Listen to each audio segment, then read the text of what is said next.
The Discworld has come to the end of an era in more ways than one, with this, the 26th book, The Thief of Time. So, The Thief of Time is the final book in the series of books in Discworld that follow Death as one of the primary characters. Like many of the other Death books, this is initiated by the antagonist, the auditors of reality, the grey hooded figures who see all life and things that go on as a massive inconvenience to their orderliness of the Discworld. So they set in motion a plan in which to attempt to trap time itself. So a young and particularly focused clockmaker called Jeremy Clarkson, look, not all the Pratchett gags are going to be bangers, are they?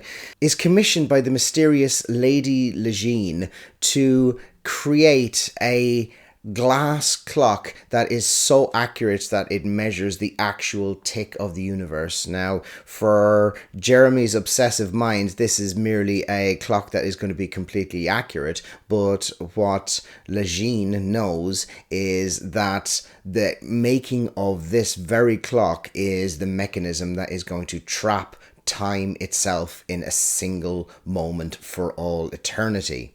As per usual, Death cannot actively interfere, so what he does is he sets in motion his granddaughter Susan to try and unpick what's actually happening and prevent effectively the end of time, which is going to be the apocalypse. So while she's doing that, Death has to fulfill his own duties as part of the apocalypse and reassemble the old band, the four horsemen of the apocalypse. And we find out that actually there was, in the early days, a fifth horseman who left before they became famous. Also trying to prevent the apocalypse are the monks of history who live high up in the mountains and have been tasked with managing time throughout the disc. So taking time from where it's not needed and putting it in places where it is needed much more. We came across the monks of history previously, and one of them specifically, Lu-Tze the Sweeper in Small Gods. And he returns here as their main agent, who is tasked, along with his young and particularly gifted apprentice Lu-Tze, to attempt to find where the glass clock is being constructed and to prevent it from being started up. And the story has lots more secrets and, you know, different facets to it that I'd rather not go into, to be honest, because they are much more fun to find out about yourself. I am, of course, rereading the entire Discworld series at the moment, so if you would like to see my reviews for any of the other books that I've mentioned in the Death series, please feel free to check out my channel. It'd be great if you could like and subscribe as well. Now, I did mention that this was an end of an era, and it isn't just the end of an era because this is the last book in the Death series,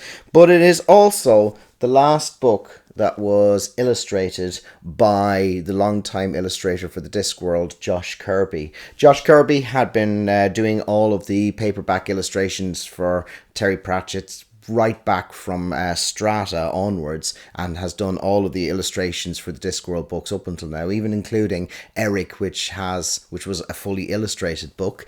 But when this book was released in 2001, sadly Josh Kirby passed away later that year. So Thief of Time marks the last cover illustration by Josh Kirby.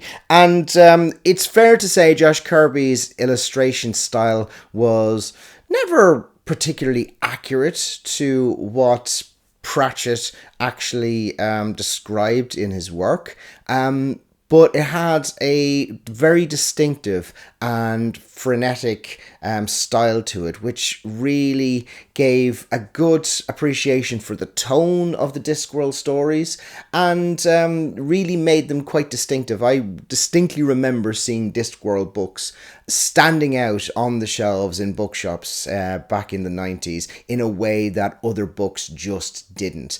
And he has left a lasting legacy on the Discworld series. So this is a book that has a lot of quite deep concepts in it, a lot of them to do with the nature of the personification of various different concepts, death obviously being the obvious one, but time is also a personified character in this as well. There are an awful lot of moving parts to the story. You have the Jeremy creating the clock with his assistant and Igor, of course. If you're going to be a mad scientist and creating something in the Discworld, you've got to have an Igor. There's also the nature of who Lady Lu-Tze is and who she becomes, which is one of the stronger elements to the story, actually. There's the quest that Lu-Tze and Lu-Tze are on, and there's also Susan trying to unpick what's going on as well. In the background, you've also got Death, who's reassembling, getting the old band back together for the apocalypse itself.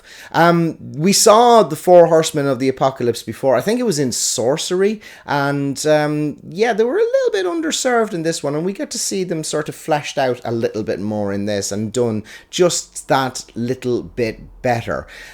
We also get to see the character of Lu-Tze expand a little bit more as well, and start to see about him as a very much in the vein of someone like Yoda. He is this master who is unassuming in his physical appearance and in the way that he speaks, but is very, very powerful in what he's able to achieve. It's particularly funny to listen to some of his words of wisdom, which he picked up from the great Mrs. Cosmopolite of Ankh-Morpork, who's able to come up with some deep pearls of wisdom, such as "I wasn't born yesterday" and "Ooh, you're so sharp you'll cut yourself one of these days."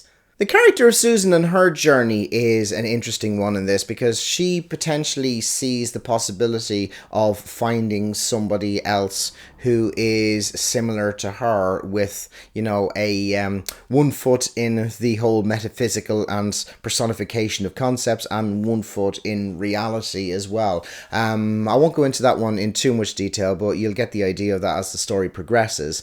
I think where it's a little bit underserved is in the relationship between Death and Susan, which feels like it hasn't progressed at all over the course of all of the books that we've seen them together in. Specifically since Hogfather and this one, they both seem to have the same relationship where she is kind of angry with him for getting her involved in things, but she's going to be involved in it anyway, and kind of angry with him for, you know, not being the cuddly grandfather that she kind of wants, but she doesn't actually want really. We saw that a lot in Hogfather, and towards the end of Hogfather, it almost felt like they'd moved on a little bit, but in Thief of Time, they're kind of right back where they were. It's sad. I don't know if Pratchett intended to write any more in the Death series. It would have been nice if the pair of them had managed to move their relationship on further in a future installment, but unfortunately it was not to be, and this is the last of the Death sub-series. But that being said, it is one of the strongest ones in the Death sub-series. It's much, much stronger than the likes of Soul Music and Reaper Man. It's right up there with Mort and Hogfather, and it's worth a solid 4.5 stars, this one. Really, really liked it. If you enjoy the Death series, it's not a great conclusion, because it still feels like there could have been more that were said, but it's certainly a satisfying way to round out the series. So that was my review for Thief of Time. I hope you enjoyed it. Thank you very much for watching. I really appreciate you taking the time to do that, and take care.